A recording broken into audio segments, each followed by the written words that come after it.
Shalom, Bapak Ibu, saudara-saudari terkasih, semoga senantiasa diberi kesehatan dan berkat berlimpah dari Tuhan kita Yesus Kristus. Marilah berdoa dalam nama Bapa dan Putra dan Roh Kudus. Amin. Ya Tuhan, puji dan syukur kami boleh mendengarkan dan merenungkan firman-Mu. Semoga kami dapat menjalankan kehidupan kami sesuai dengan firman-Mu. Amin. Renungan Harian Katolik, Rabu 2 Februari tahun 2022, Bacaan Injil, Lukas 2, 22-40. Bacaan Injil, sebab mataku telah melihat keselamatan yang daripadamu.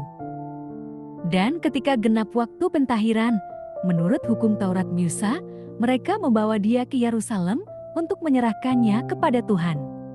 Seperti ada tertulis dalam hukum Tuhan, semua anak laki-laki sulung harus dikuduskan bagi Allah.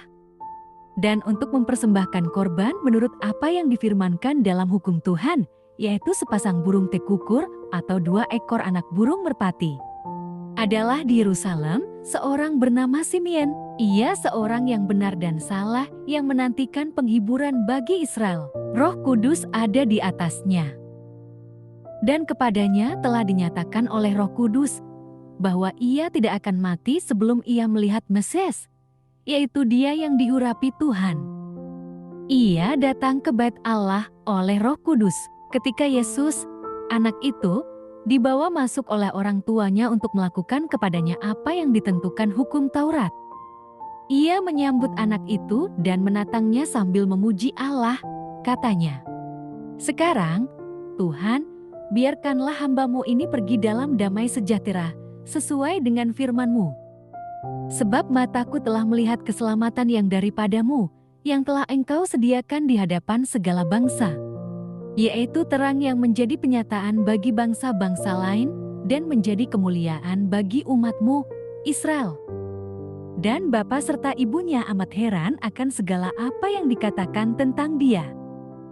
Lalu Simeon memberkati mereka dan berkata kepada Maria, ibu anak itu, "Sesungguhnya anak ini ditentukan untuk menjatuhkan atau membangkitkan banyak orang di Israel, dan untuk menjadi suatu tanda yang menimbulkan perbantahan, dan suatu pedang akan menembus jiwamu sendiri, supaya menjadi nyata pikiran hati banyak orang."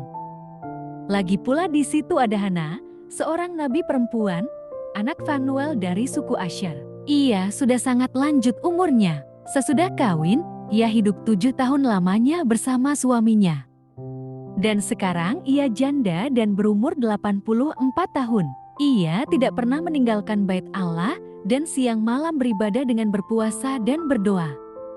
Dan pada ketika itu juga datanglah ia ke situ dan mengucap syukur kepada Allah dan berbicara tentang anak itu kepada semua orang yang menantikan kelepasan untuk Yerusalem. Dan setelah selesai semua yang harus dilakukan menurut hukum Tuhan, kembalilah mereka ke kota kediamannya, yaitu kota Nazaret di Galilea. Anak itu bertambah besar dan menjadi kuat, penuh hikmat, dan kasih karunia Allah ada padanya. Demikianlah Injil Tuhan, terpujilah Kristus. Renungan Injil, bahagia orang yang menantikan Tuhan. Kelahiran Yesus Kristus mendatangkan kebahagiaan bagi banyak orang. Mereka adalah orang-orang yang percaya dan menanti-nantikan kedatangannya. Hal ini sama seperti 2 orang tua bernama Bapak Simeon dan Ibu Hana. Selama hidup, mereka selalu menanti-nantikan kehadiran Sang Mesias, Anak Allah yang dijanjikan itu. Simeon orang yang benar dan salah hidupnya. Roh Kudus menyatakan kepadanya bahwa dia akan terus hidup sebelum melihat Sang Juru Selamat. Ketika orang tuanya membawa Yesus yang masih bayi masuk ke bait Allah, Simeon segera menyambutnya. Sambil menatangnya, dia mengucap syukur kepada Tuhan Allah. Pada saat yang sama, ada juga seorang nabi bernama Hana di situ. Dia sudah sangat lanjut usianya, 84 tahun. Dia pun menyambut Yesus dengan sukacita sambil berbicara tentang anak itu kepada orang banyak. Kehadiran Yesus Kristus mendatangkan sukacita dan kebahagiaan bagi kedua orang yang sangat menantikannya. Simeon merasa sangat bahagia. Pada saat itu juga, Dia merasa sudah siap menghadap Tuhan. Pasalnya, dia sudah melihat keselamatan yang dari Tuhan atas umatnya. Ibu Hana juga begitu. Dia bahagia menyambut Yesus dan bersaksi tentang Dia kepada orang banyak. Itulah orang-orang yang sungguh menantikan Tuhan Yesus. Kehadirannya membuat mereka berbahagia. Demikian juga kehadiran Tuhan Yesus Kristus bagi kita. Dia akan membahagiakan hidup kita.